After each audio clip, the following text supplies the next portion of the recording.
Welcome back, Cyber Explorers. It's Alfie, and in this video we'll explore together with this step-by-step guide, how to change mouse pointer style and size in Windows 11. So without further ado, let's get right into it. Changing the mouse pointer style and size in Windows 11 is quick and easy. Here's a step-by-step guide.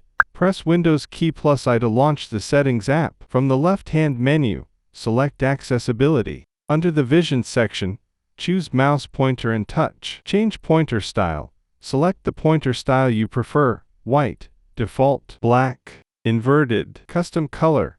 Choose your own color for the pointer. Adjust pointer size.